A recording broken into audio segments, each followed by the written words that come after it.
All right, Kikki, I've got everybody in bed. Gives me a minute to come down here and walk you through a couple of ideas. First of all, got my logs down there. You're doing so much right that I hate to really correct much and change much because you're really on a roll and things are really going right for you. So I'm absolutely thrilled with your log press. What I want to do over the next couple of months is to continue to break down your log press and give you opportunities to get better technically. Because I think once things begin clicking with your body and mind on the log press, you're going to see 10 to 15 kilo PRs.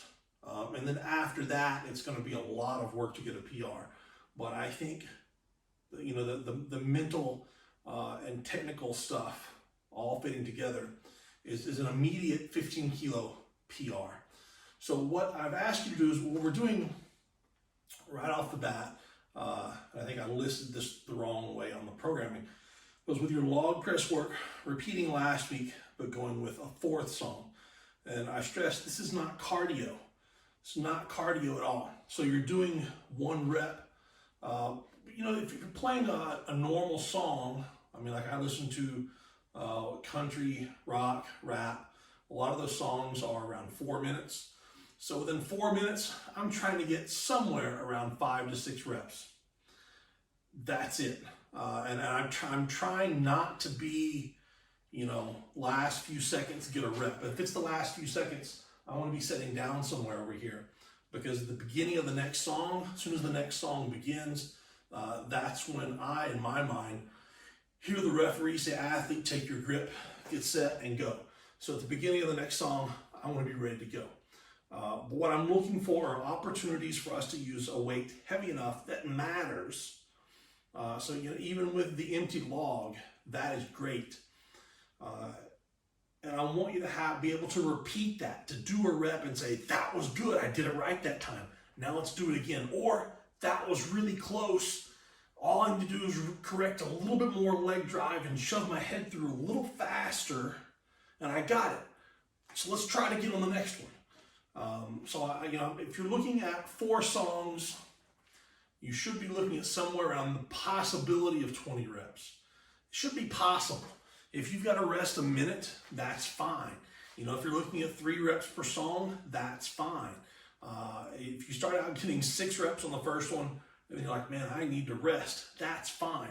As always, it's an ideal goal for when the referee says 30 seconds left, that you get back out there in this style, and you just, you know, 1, 2, 3. You know, you want to have the energy to really knock it out. Also, at the end of that, what I want you to work on is the concept of leg drive. I sent you a video and a small description. What we've got to work on, and I've planned on you being a much better strict presser. That's why I've worked so much on your shoulders, your upper back, and your strict press. Because I planned that when the weight got heavy, you were probably still going to have to strict press it out. What I want you to do now is try to add a little bit of finesse. If it doesn't go very well, we'll scrap it, start again with something else. What we're looking at, what I showed in the video, when you've got that log up here, elbows up, presenting the Superwoman mark on your chest, we need the quick dip, and we need to drive enough so that the log will go past your nose at least. Ideally, it goes above your head before there's any arm involvement whatsoever. So if you are squeezing the log here, then your shoulders and triceps and everything is already pushed into the log, and you're going to be slow. So you have to relax your hands. You have to just force the elbows up. And that's the only thing that's tight. The lats that are forcing the elbows up, so that when you dip and drive up, that's when you get a chance for, with the leg drive, the log goes up as your legs straighten, the log continues to move, and then you press. But I don't want you to press. I want you to play around with 5 sets of 5, 5 sets of 10, of nothing but little jumps and leg drive to see if you can make that log come off your body. That's it. A little jump, a little leg drive, which means when you go down, the weight can't be on your toes. It's got to be on your heels when you go down. And as you come up, it's going to go from heels, blade of the foot, edge of the blade of the foot, onto the toes as you extend. And then as your body stops extending, you have to have done it hard enough and fast enough that the log continues to move without you. Okay? And then you drop back down onto your feet. It's probably not going to happen. Probably not going to happen. But this is the process. And I guarantee you that we can treat you like every other weightlifter and tell you how we would have every other weightlifter do it. And it's not going to work because weightlifters, male or female, are not 190 centimeters tall, 120 kilograms. They're not. And they're not 53 either. So I can lay out a big long explanation and it's probably going to do nothing but confuse you. Or I know you're smart enough just to play, and then all of a sudden in a couple of weeks you're going to be like, what the heck? I did it. Let me see if I can do it again, guys. Watch this. So that's my thought. Now, I put the events, I want a heavy farmers. I want to take your upper back and traps and everything out of the super yoke for a week or two. I have some ideas for that. Excuse my breathing. But I want you to use a weight on farmers that's heavy enough that it does make you a little, I mean, you've got to be serious to do it. That if all you completed on this was just the farmers, you would still be proud of just your farmers. So that's going to be heavy. And then I've got the light tire for a few flips immediately after, and then a light Husafel stone back immediately after. I think that's probably all you're going to need as far as the medley for the day. If you wanted to add a drag, that's fine. If you wanted to add the power stairs, that's fine. If you add a fourth element to that, I suggest you make it really heavy. I suggest that you make it the power stairs and you make it something brutally heavy to move. If you make it the sled, you make it brutally heavy to move.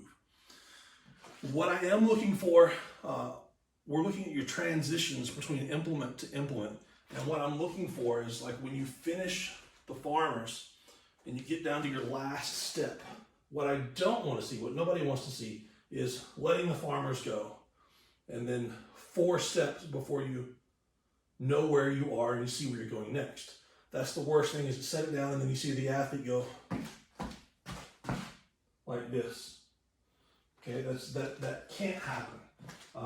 You know, if you're picking up the cat, yeah. If the laundry basket is what you're carrying,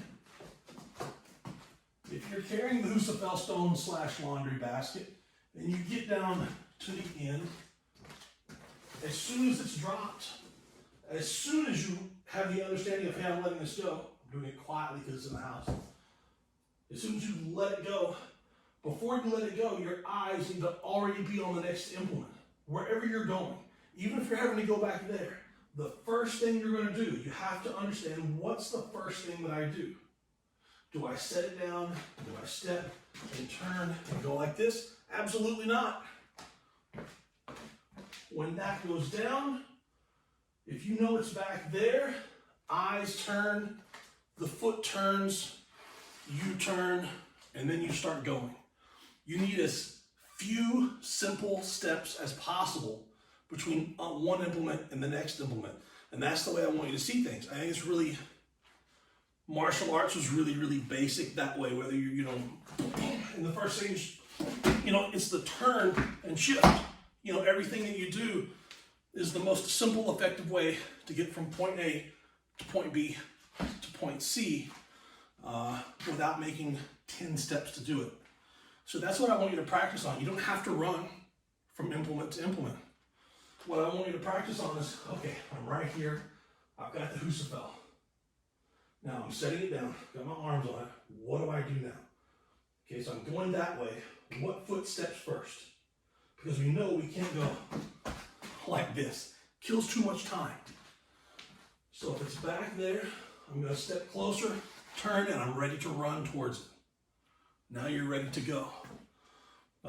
You're grabbing the power stairs implements. How do you come down the stairs? The last flip of the tire, as it goes over, you got to make sure it goes over. Follow it down with that hand, start the turn, and start the run. I hope that makes sense. A lot of theory when I'm struggling to breathe. So it's a lot of theory. I just want you to practice. We're going to have fun using our minds, hopefully without confusing anybody, especially me, too much in the process. Let me send this to you. Have a great one tomorrow. Tell me how it goes.